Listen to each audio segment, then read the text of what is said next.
ಅಂತೇಳಿ ಈಗ ರೇಸ್ ಶುರುವಾಗಿದೆ, ಸಿಎಂ ರೇಸ್.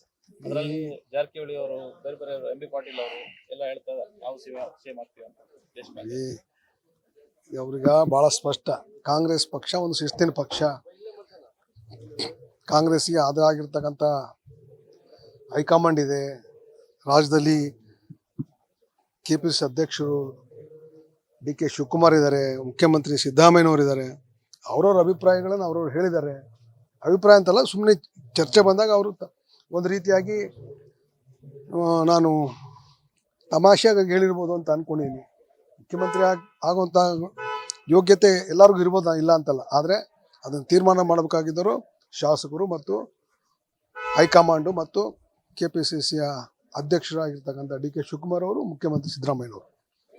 ಸಿಎಂ ಇರುವಾಗಲೇ ಈ ತರದೊಂದು ಚರ್ಚೆ ಉಟ್ಕೊಳ್ಳೋದು. ಯಾವ ಸಿದ್ದರಾಮಯ್ಯನವರು ಮುಖ್ಯಮಂತ್ರಿ ಆಗಿ ಮುಂದುವರಿತಾರೆ, ಇದರಲ್ಲಿ ಅನುಮಾನ ಏನೇ ಇಲ್ಲ. ನೀವು ಯಾಕೆ ಅದನ್ನ ಇನ್ನೂ ಮುಖ್ಯಮಂತ್ರಿ ಖಾಲಿ ಇದೆಯಾ? ಸೀಟು ಖಾಲಿ ಇದೆಯಾ? ಖಾಲಿನೇ ಇಲ್ಲ. ನ್ಯಾಯಾಲಯದಲ್ಲಿ ನಮಗೆ ವಿಶ್ವಾಸ ಇದೆ. ರಾಜ್ಯಪಾಲರು ಕೊಟ್ಟಿರ್ತಕ್ಕಂಥ ಪರ್ಮಿಷನ್ನು ಅದು ಅಸಂವಿಧಾನಿಕ ಅನ್ನೋದನ್ನ ಇಡೀ ರಾಜ್ಯಕ್ಕೆ ಗೊತ್ತಿದೆ, ದೇಶಕ್ಕೂ ಗೊತ್ತಿದೆ. ಸೊ ನೋಡೋಣ, ಕಾದಿ ಹರಿ. ಸಿಎಂ ಕುರ್ಚಿ ಖಾಲಿ ಇಲ್ಲದೆ ಇರುವಾಗಲೇನೆ ಸಚಿವರು ಈ ರೀತಿಯ ಹೇಳಿಕೆಗಳನ್ನು ಕೊಡೋದು ಸರಿ. ನಾನು ಸಿಎಂ ಆಗ್ತೀನಿ. ಯಾರು ಸಿಎಂ ಆಗಲ್ಲ, ಮುಖ್ಯಮಂತ್ರಿ ಸಿದ್ದರಾಮಯ್ಯನವರೇ ಮುಂದುವರಿತಾರೆ.